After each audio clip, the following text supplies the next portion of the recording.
Bismillahir Rahmanir Rahim. Why are you absconding in Malaysia?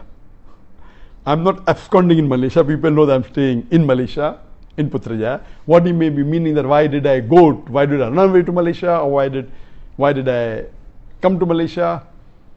And you know that there was an allegation by the Indian government because of the popularity, and many people were accepting Islam, and the new government, the BJP government, again is the Muslims, and they had a lot of agenda. So they laid allegation against me, first on terrorism, they could not prove it.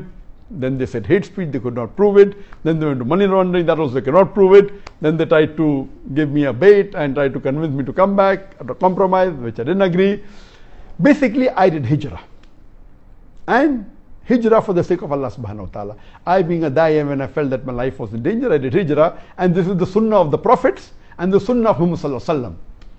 And I was happy that Allah made it possible for me to follow one of the sunnahs of the Prophet, which very few people can do. I did hijrah and I chose Malaysia. The reason is because I feel Malaysia is one of the best available Muslim countries in the world. Most of the Muslim countries in the world today have got problems. The best available amongst the Muslim countries, more than 56 that are there, I felt Malaysia was the best. That is the reason I came here. The reason I felt Malaysia was the best is, number one, that Malaysia is away from the war zone. You know, many Muslim countries are in the war zone, especially in the Gulf region. You have war in Yemen, you have war in Syria. So this Malaysia is away from the war zone, number one. Number two, it's away from the wrong influence of the Western countries.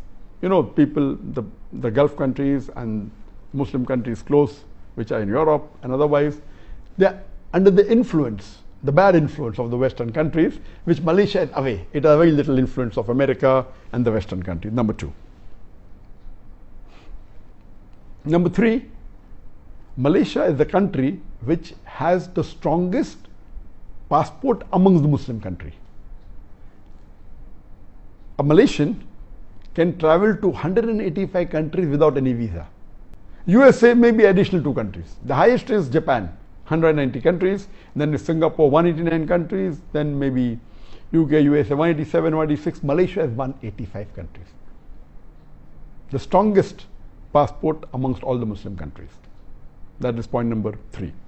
Point number 4, amongst the non-Arab Muslim countries, I'm not talking about the Arab Muslim countries, the non-Arab Muslim countries, on an average, a Malaysian, according to me, is a more practicing Muslim than an average Indian or average Pakistani. I do not mean bad for the Indians or the Pakistani, even I am an Indian Muslim. An average Indian Muslim or average Pakistani Muslim or a Bangladeshi Muslim, any non-Arab Muslim, Malaysia is, on average, a Malaysian Muslim is more practicing. You have the percentage wise, if you see a survey that says that in India, the Muslim coming to the 5 times compulsory Sun mosque is just a minute percentage. In Malaysia, it's a high percentage. The people fasting is a high percentage. That's the reason, as compared to the other non-Arab Muslim countries, the practice of Islam is stronger. That's point number 4.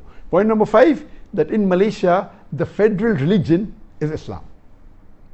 So you don't have to feel shy to call yourself Muslims. There are many Muslim countries where you feel shy to call yourself a Muslim. The majority are Muslims, more than 90% are Muslim, but because of the atmosphere, because of the so-called secular government calling themselves Muslims. So these were the reasons that I chose Malaysia over other countries. I had got requests from more than 12, 13, 14 countries to come and stay there, and I chose Malaysia as the best amongst the one available.